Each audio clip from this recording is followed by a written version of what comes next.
Right, నమస్తే.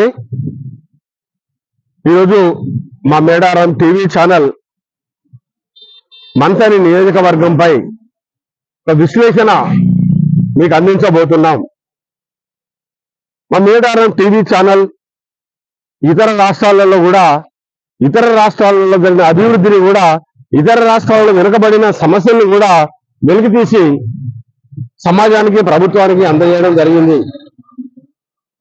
దీనిలో భాగంగానే ఈరోజు మనం చూసుకున్నట్టయితే మంథని నియోజకవర్గం గురించి కూడా ఒక విశ్లేషణ చేయాలనే ఆలోచన వచ్చింది. ప్రజాభీష్టం మేరకు ప్రజలు ఎందరో మంథని నియోజకవర్గంలో, మంథని సెంటర్లో, మంథని కేంద్రంలో దుమ్ము, ధూళి, డ్రైనేజ్ వ్యవస్థ అస్తవ్యస్తంగా ఉండి మురికి కూపంలాగా మారిపోయింది. ఇంటి నుండి బయటికి వెళ్తే మంథని సెంటర్ దుమ్ము ధూళితో నిండిపోతున్నాము. మేము మా పరిస్థితి అనారోగ్యాల పాలవుతున్నాము.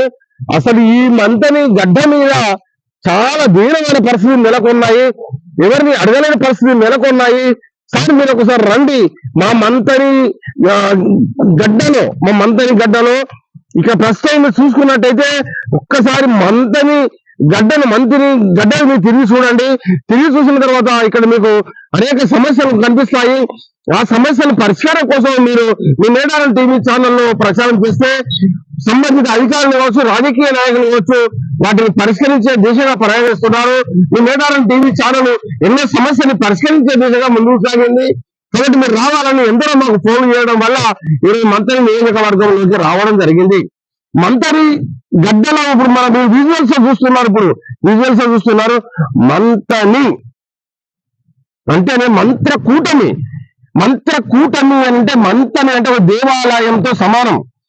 మంథని గడ్డ మీద ఎందరో వీరుల విగ్రహాలు అక్కడ ప్రతిష్ఠింపజేశారు రాజకీయ నాయకులు. మనం గతంలో ఒక్కొక్కసారి తొమ్మిది చూసినట్టయితే తెలంగాణ రాష్ట్రం వచ్చిన తర్వాత, తెలంగాణ రాష్ట్రం కాంగ్రెస్ సోనియా గాంధీ తల్లి తెలంగాణ రాష్ట్రం ప్రకటించిన తర్వాత 10 సంవత్సరాలు తెలంగాణ రాష్ట్ర ప్రభుత్వం అధికారంలో కొనసాగింది. ఓకే, 5 సంవత్సరాలు అవకాశం ఇచ్చిన తర్వాత కేసీఆర్ ప్రభుత్వాన్ని మరొకసారి అవకాశం ఇచ్చి చూద్దామనే ఉద్దేశంతో మరొక 5 సంవత్సరాలు కూడా బీఆర్ఎస్ ప్రభుత్వానికి అవకాశం ఇచ్చారు.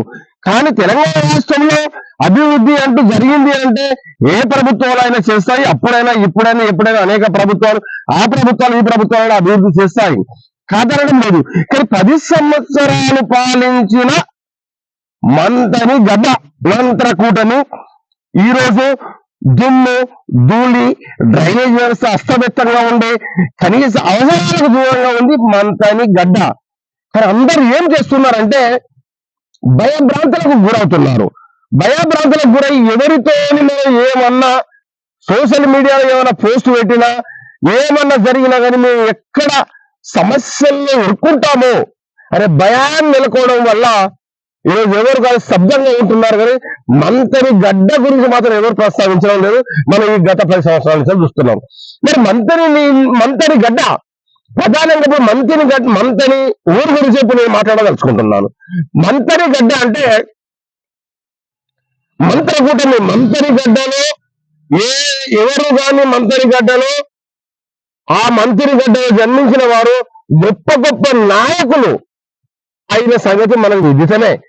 కానీ మరి ఈ మంథని గడ్డలో ఎందుకు ఈ మంథని అభివృద్ధి చెందలేదు? మంథని ఇప్పుడు ప్రస్తుతం మున్సిపాలిటీగా ఉన్నా కానీ మంథని అభివృద్ధి చెందడం లేదు. పారిశుద్ధ్రంగానే, స్ట్రీట్ లైట్స్ కానీ, ఇతరత్ర అనేకం. కానీ ప్రధానంగా వాళ్ళు ఏం చేసుకుంటున్నారంటే ఈ రాజకీయ నాయకులు ప్రధానంగా రాజకీయ బోర్డుగా చల్లుకోవడము, రాజకీయ నాయకులు తొక్కి పెట్టడము, ఈ నాయకుడు అధికారులు ఉంటే ఆ నాయకుడిని తొక్కి పెట్టడము, ఆ నాయకుడు అధికారులు ఉంటే ఈ నాయకుడిని తొక్కి పెట్టడం జరుగుతున్న తంతు ఇది. మరి వాళ్ళు రాజకీయ కొట్లాడుకోవడం తప్ప మరి ప్రధానంగా గుండెకాయ మంథని అనే గుండెకాయ, మంత్రకూటమి అనే గుండెకాయ. మంథని నుంచి పివి నరసింహారావు ఎమ్మెల్యే నుంచి ముఖ్యమంత్రి అయ్యాడు. మంథని గడ్డ నుంచి శ్రీపాదరావు కీర్తికేసులు ఆ మహానుభావుడు శాసన సభాపతిగా కూడా కొనసాగడం జరిగింది. మరి అంత గొప్ప పదవిలో ఉన్న ఆనాటి శ్రీపాదరావు గడ్డ దుమ్ములేస్తుంది. ఈ విజువల్స్ ఇప్పుడు మీకు కనిపిస్తున్న విజువల్స్ చూడండి, దుమ్ములేస్తుంది.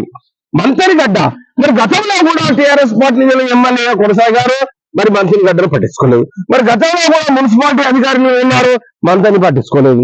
మంత్రి పారిశుద్ధ్యంలో ఎందుకు లోపించింది? మంత్రి గడ్డలలో ఎందుకు బయల బ్రతకం బతుకుతున్నారు?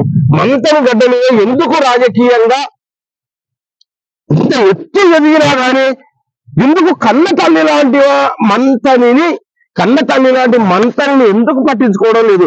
మేము పట్టించుకున్నాం, మంత్రిని అభివృద్ధి చేసాం, మంత్రి నియోజకవర్గాన్ని అభివృద్ధి చేసాం, మంత్రిని అంటే ఆహ్వానం చెప్తున్నారు. కానీ మంత్రుల సంబంధాలు ఎక్కడికి పోయాయి? ప్రజలతో రాజకీయ నాయకులు కూడా సంబంధాలు ఎక్కడ? ఆ సంబంధాలు రక్త సంబంధాలు అయ్యాయా? మంత్రి నియోజకవర్గంలో రక్త రక్త కణాలు, రక్త శక్తి, రక్తాలు పారే విధంగా మంత్రి నియోజకవర్గంలో రాజకీయం చేస్తున్నారు.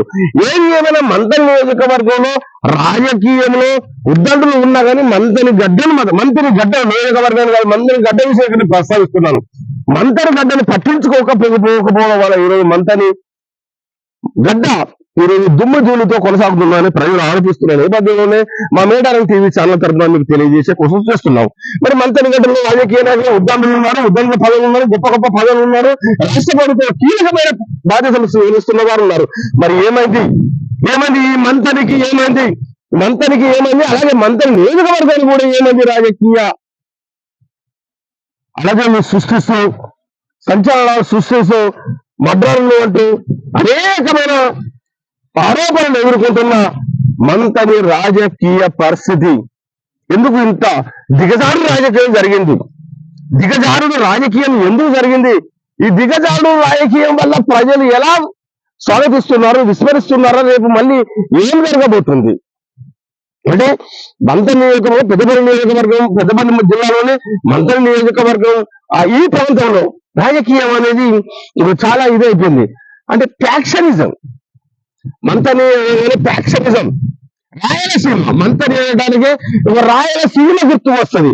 గతంలో జరిగిన హత్యలు కూడా అది ఒక ప్యాక్షనిజం. రాయలసీమ లాగా గుర్తుకు వస్తుంది. అంటే రాయలసీమన ఇది మంత్ర కూటమ, బ్రాహ్మణులకు నిలయమైన మంత్రి, బ్రాహ్మణుల కులానికి నిలయమైన మంత్రి, నిత్యం వాళ్ళని మనం పూజించే విధంగా ఆ బ్రహ్మదేవులు రాసించిన రాత లాంటి అంత గొప్ప మహానుభావులు ఉన్న మంత్రి గడ్డ.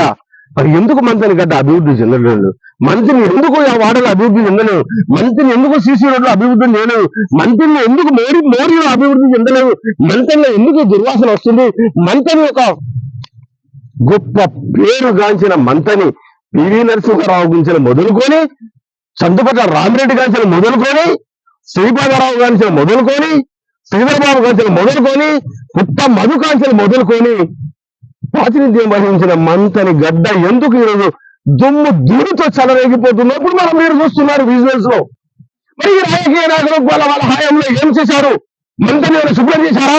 మంత్రి గడ్డని అభివృద్ధి చేశారా? ఇప్పటికి కూడా మంత్రి గడ్డ బోసిపోయినట్టే ఉంటుంది. మంత్రికి 100 ఏళ్ళు వచ్చాయా? మంత్రికి 150 ఏళ్ళు వచ్చాయా? మంత్రి ఎందుకు ఇట్లా వృద్ధాప్యంలోకి పోతుంది? మంత్రి ఎందుకు ఏం పాపం చేసింది మంత్రి గడ్డ? వాణిజ్య వ్యాపారాలు ఎన్నో సాగుతున్న ఈ మంత్రి గడ్డలో,